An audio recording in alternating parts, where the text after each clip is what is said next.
Hey guys, today I want to go over Darkmatters Speedrun Contracts. He recently created 15 contracts and wanted them to be speedrun friendly.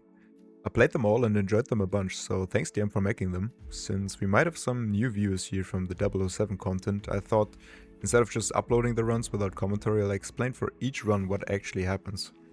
If you enjoyed the tech sim speedruns, you will probably also enjoy this. Let me go over some of the basics for anyone unfamiliar with contracts. Players can go into a mission and select up to 5 NPCs as targets to create a contract. This contract becomes available for other players to compete on the leaderboard for points. To reach a high score, the Silent Assassin rating is required. This means nobody can see you perform illegal actions or be a witness to a non-accident body, be it knocked out or dead. If you get clipped by cameras, you have to destroy the evidence. Keeping all of this in mind, the mission timer will affect your score as well. The faster you are, the higher your score. To overcome all of this, the game gives you a plethora of tools and options to work your way to its solution. Some examples from the first mission coming up here are a taser, a tool which can be given to guards to make them die of an electrocution accident, an explosive ICA phone which when called will make an NPC investigate it and then, well, explode. And also the Krugermeyer pistol, which is less accurate than the default pistol but has a very quiet shot sound, making it possible to shoot close to NPCs without them hearing it. Alright, first up, let's dive into the first mission, Paris here. We start as a stylist and we throw a taser right to this guard and use the Krugermeyer to shoot up on this wall here, which will make an NPC investigate it as if it was coming from the upper floor. Shoot up there to make another NPC investigate that pistol shot. Then drop the phone and stair slide down the stairs to get down faster. We now call the phone. With everyone else distracted, the target is going for this phone. Turn this guy around so he doesn't see this. Obviously, he would see this guy once he turns around, but we intend to be out by then. The lady is now picking up the phone, and the phone will explode right at the same time as we hit this guy in the head, and the exit is right here. So now we just stand here and have to wait for a moment until the exit opens up. Once everyone dies, it takes about 2 seconds until it opens up. And performing a fast interact here at the exit, opening the inventory and then pressing G on mouse and keyboard allows us to essentially get at the frame it opens up. And next up we have Bangkok here, which is very straightforward. We use a bomb-ass dynamite, which is the explosive with the largest explosion radius essentially. To just throw it right to all the targets, which are just standing right there, all close to each other. And then essentially we just do that from the start to the exit, nothing else goes into it. Now on this Colorado, we start off with a little triple shot, which will panic guards in there and then make them run to our location. And next up we use something which is called a violin boost.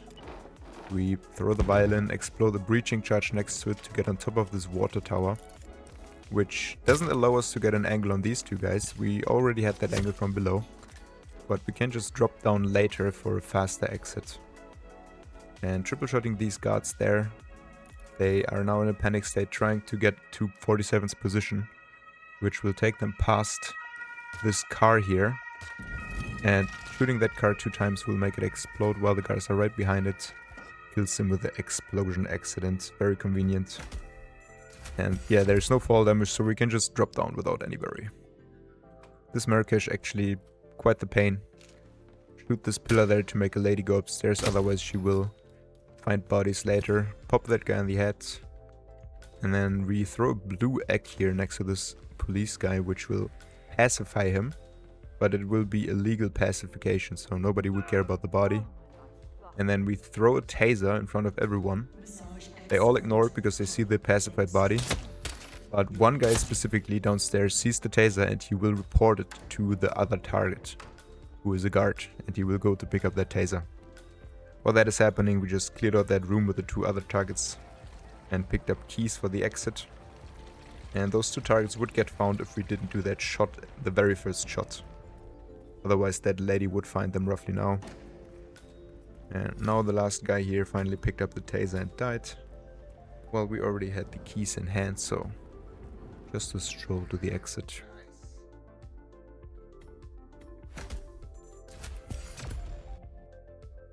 Next up we have Sapienza, And this is the first time here we watch some cutscene, which is actually a mechanic here, because most NPCs actually already start moving while you watch the cutscene, but the mission timer doesn't start until you actually start playing.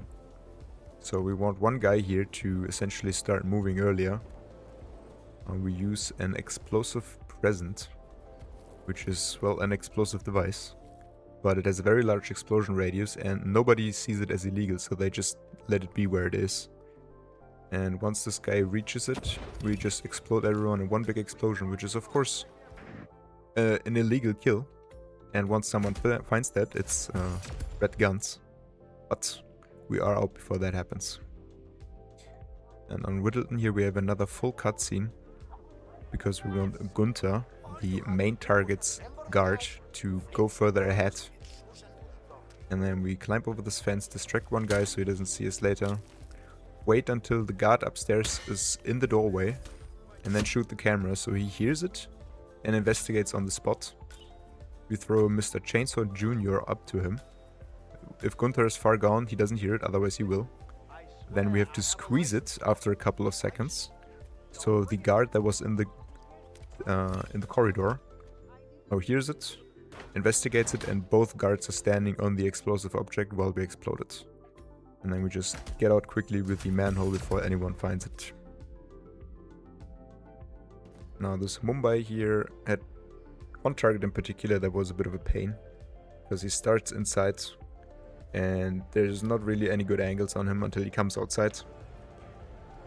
But you can speed it up a bit when you start here in the Schultz and you violent boost on this roof, because now you actually have an angle through a window onto him while he's still coming down the stairs. Usually that window there is blocked by some weird tarp. Distract one guy to pick up these last two kills here, and then just get to the exit. But yeah, that tarp, if you shoot from below, you just can't get a clean shot and will always catch your bullets. It's kind of weird. But from up there, free shot. Alright, next up we have Haven, which is pretty straightforward, but also kind of funny, I guess. We just throw a coin here to lure one of the targets into the pool, where another of our targets is already sitting inside. And then dropping a EMP charge in the pool. Once we pull that, we'll electrify the whole pool, killing both the targets who are in there. And the guy standing on the springboard, or whatever it's called, will just jump to his death once the lady in the pool is dead. So we don't even have to worry about it. And just run to the exit, that's it. Easy peasy. Oh man, wow, this Miami, this was very painful. This was very RNG. First off, we have to throw bomb as dynamite, exactly like that, for a chance to kill the two guys down below, through the ground. It doesn't always work, but if it works, and this guy decides to run in that direction instead of into our direction, we can get that really annoying pistol kill there, which is he's sprinting at full speed upstairs. It's not an easy shot. But when you get that, you will have green guns. Does it stay green until the exit? Well, that's a lot of RNG as well, because there's searches going on. They can just go down there to look at him. There's a lady who could just turn around at any moment to see him, but on this attempt, none of that happened. So we did actually get out with green guns. And next up, we have a couple very straightforward ones here. First up, we have a Santa Fortuna, which if you spawn here, your targets are essentially just on your way to the exit. And there's not even many witnesses, so you just have to turn around two people, like this. And then you can pick up your 2 kills, all with a sniper, and since the exit is right here, nobody will find it until you're out.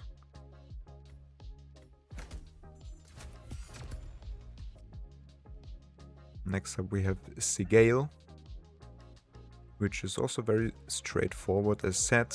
We just do a quick flick on these two guys, and then we get a little angle here on a fire barrel, or oil barrel rather, to burn that target standing all the way back there, which will make people look at him, so they don't actually see us just shooting this guy here in the face.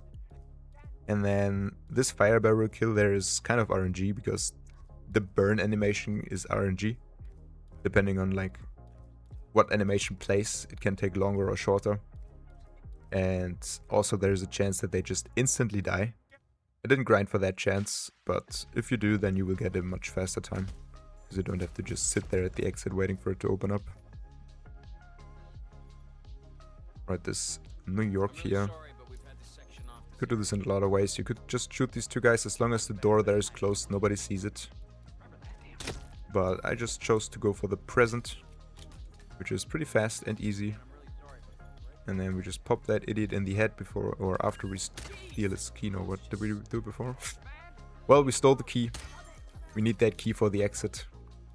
Brought some keycard hackers to actually get through that door there. And then distracted the guard, exploded the present just before the exit. And then we just get out. Nobody sees anything. Now this Ambrose here is not a pleasure to watch. It starts off with something which is called the Loadster. A little trick which allows you to unholster your gun in the intro. And the gun we're using here is actually a Striker, which is a loud pistol. We use it because it just one-shots everyone here with a body shot, so we don't have to care about where we actually shoot them. And pause buffering between these targets here allows us essentially to get those kills as fast as possible. It could be done faster if you don't. Like minimizing your pauses there will be better. But get over with 5 seconds. And then this is the last one actually, and this one was probably the most complicated of the bunch. Started with one shot here, and then immediately swap over to a snail and throw it below this guy's feet, which will make him come downstairs. Now this shot distracted 2 people at the same time. This guy turned around and this guy is investigating the shot upstairs. We drank both of these people, which is a legal KO, so nobody gives us red guns for that. And then we melee KO this guy, which was a side KO, which can actually give you red guns, but we were a bit lucky here and just kept green guns. And then the guy coming downstairs, just coming down the corner, and just ignore those 2 misses. That didn't happen, okay. Obviously could have saved some time there. But we picked up our smuggle while we were there, an oil canister. And we also swapped this guys here to the surgeon, or mortician, I'm not sure actually. But if we try to traverse here in suit, it is possible, but you can get spotted, so this is just a bit less risky. We just knock out this one guy and then kill this target. Obviously this is unclean, so if anyone finds that, which is possible, because we use this oil barrel here to throw it next to the last target and then explode it with a shot, which is a free accident explosion. But of course it will cause a lot of panic, so people could walk down there and find the bodies. But they didn't do that here. And also being in suit there, for some reason sometimes these last guards were enforcing on the suit after this explosion. But yeah. Alright, that's that. Hope you enjoyed it. GG's, see ya.